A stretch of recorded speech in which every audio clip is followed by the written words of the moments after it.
ছাত্র আন্দোলন চলাকালে কিছু ভুল সিদ্ধান্ত নিয়েছিলেন শেখ হাসিনা। মার্কিন সাময়িকী টাইম ম্যাগাজিনকে দেয়া এক সাক্ষাৎকারে এমনটা জানিয়েছেন সজীব ওয়াজেদ জয়। সে সময় নিহতদের অর্ধেকই বিদেশি গোয়েন্দা সংস্থার দেয়া অস্ত্রের সন্ত্রাসীদের গুলিতে মারা গেছেন এমনটা দাবি করেন জয়। ভবিষ্যতে নির্বাচনের জন্য শেখ হাসিনা বাংলাদেশে ফিরবেন কিনা সে বিষয়ে এখনও কোনো সিদ্ধান্ত নেওয়া হয়নি বলে জানান তিনি। টাকা পাচারের বিষয়ে তিনি বলেন, অভিযোগ তোলাই যায়, তবে তার কোনো সত্যতা নাই। তীব্র গণ আন্দোলনের মুখে গত 5ই আগস্ট শেখ হাসিনা পদত্যাগ করে দেশ ছেড়ে ভারতে পালিয়ে যাওয়ার পর বেশ কয়েকবারই আন্তর্জাতিক গণমাধ্যমের সম্মুখীন হয়েছেন শেখ হাসিনার ছেলে সজীব ওয়াজেদ জয়। এবারই প্রথম কোনো মার্কিন গণমাধ্যমকে সাক্ষাৎকার দিলেন তিনি।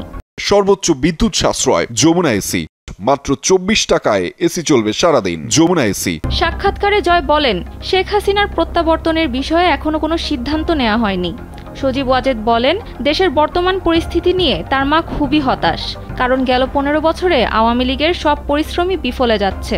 এ সময় ব্যাংক জব্দের প্রসঙ্গ টেনে দুর্নীতির সব অভিযোগ অস্বীকার করেন জয়। তবে অন্তর্বর্তী সরকারের উপর আস্থা রাখছেন তিনি। তাদের মেয়াদ 1 কিংবা 1.5 বছরই যথাযথ হতে পারে বলে মনে করেন জয়। গণহত্যা এবং মানবতা বিরোধী অপরাধের দায়ে আওয়ামী লীগকে নিষিদ্ধের দাবি হাস্যকর বলেও টাইম ম্যাগাজিনকে বলেন শেখ হাসিনা পুত্র জয়। তার দাবি, বাংলাদেশের সবচেয়ে প্রাচীন ও বৃহত্তম রাজনৈতিক দলকে খুব সহজে নিষিদ্ধ করা যাবে না, আইনিভাবে তা সম্ভবও নয়। সাক্ষাৎকারে জয় নিজের রাজনৈতিক অবস্থানও পরিষ্কার করেন। দাবি করেন কোনো ধরনের রাজনৈতিক উচ্চাকাঙ্ক্ষা তার ছিল না, তাই এখনই মায়ের বিকল্প হিসেবে রাজনীতির মাঠে নামবেন কিনা তা ভেবে দেখেননি। সানজিদা ইসলাম, কালবেলা।